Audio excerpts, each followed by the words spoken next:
Hi, I'm Josh Kazaniga, and I'm going to teach you about inverses.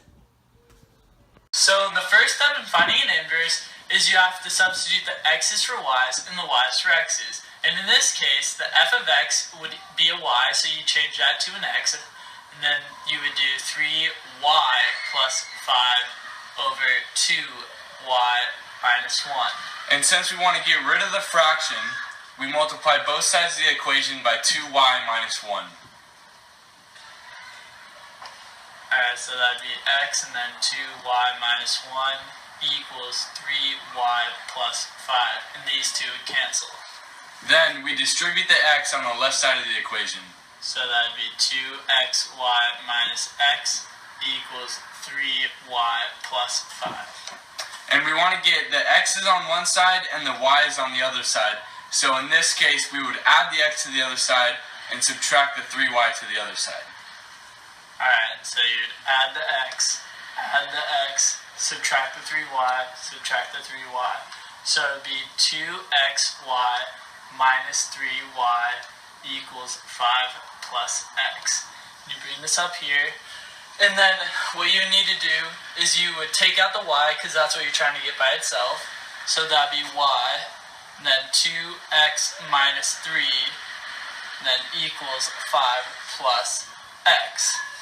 And our whole purpose of this equation is to find the inverse, so we have to get y by itself. So from there, we divide y by 2x minus 3. Then divide 2x minus 3, so that'd be y equals 5 plus x over 2x minus 3. And although this is the answer, you're asking for the function notation, the inverse of the function notation, so you do f of negative 1, and then that would equal 5 plus x. And that's your final answer. Minus 3. And we are done. So as seen in the previous equation, the first step would be you have to change the x's to y's and the y's to x's. So the h of x would turn to an x, and the 6x would turn to a 6y, so then it would be over 4y minus 3 plus 2.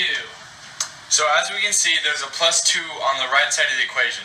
So what we're going to want to do is subtract it to the left side, giving you x minus 2 equals 6y over 4y minus 3. And since there's a fraction, you want to get rid of it. So what you're going to do is multiply both sides of the equation by 4y minus 3.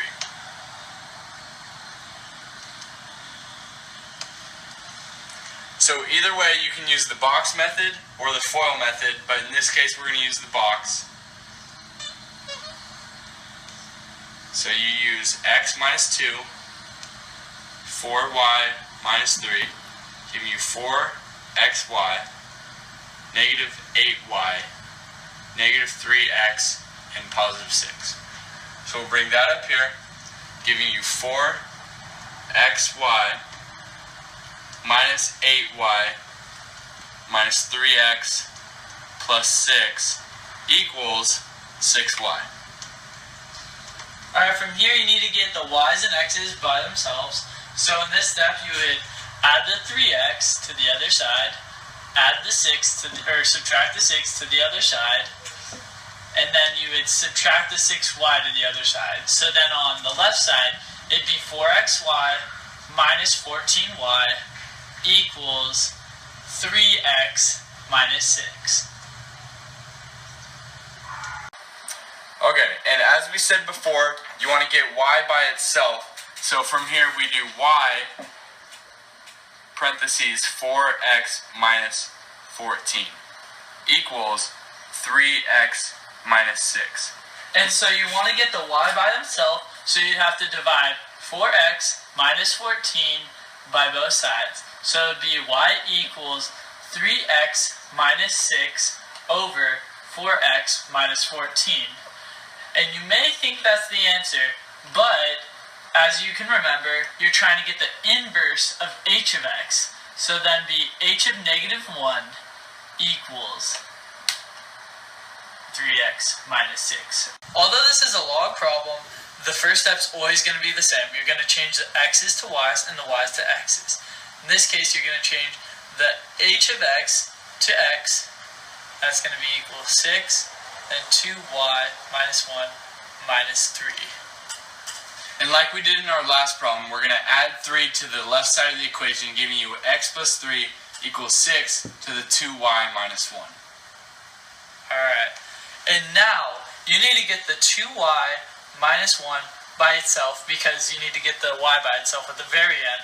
And the only way to do that is to put it in log base form. And so if you know how to do logs, it's going to be log base 6, then parentheses x plus 3 equals 2y minus 1.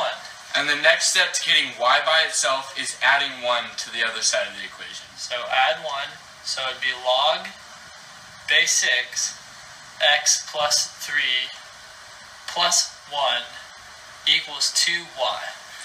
And lastly, what you do is divide everything by 2. Alright, so it would be log base 6, x plus 3 plus 1 all over 2 equals y. But since you're doing h of x and you're trying to find the inverse, you would have to cross out this, and that would be h of negative 1 x, or h of negative x. And that would be your final answer. We want you to pause this video and try this problem on a separate sheet of paper. When you think you're done, unpause it and check your answers with our key. So as in the previous equation, the first step would be to change the x's to y's. And so right down here, you would do x equals 8 plus 7 to the 4 plus 3y. And then you would subtract 8, and then x minus 8 equals 7 to the 4 plus 3y. And now you need to get in the log base form to get this 3y by itself. And so then it would be log base 7, and then that x minus 8 equals 4 plus 3y. And so you'd subtract the 4, and so it would be log base 7, x minus 8 is still in parentheses, make sure there's still parentheses, and then minus 4. And then you would still have that 3, so you still need to divide by 3, and so you have y equals log base 7, x minus 8 minus 4 divided by 3. But you still need to find the inverse of g of x, so then you would do the same equation, but it'd be g to the negative 1x. So like all our equations, when solving for the inverse, we want to change the x's to the y and the y's to the x. So in this case, that's going to be x equals natural log 4 minus 3y. And what we know about natural log is that it's merely just log base e. So from here, you'd get log x equals log base e to the 4 minus 3y. And since we're trying to get y by itself, we need to get log out of there, and by doing that, we use e to the x equals 4 minus 3y.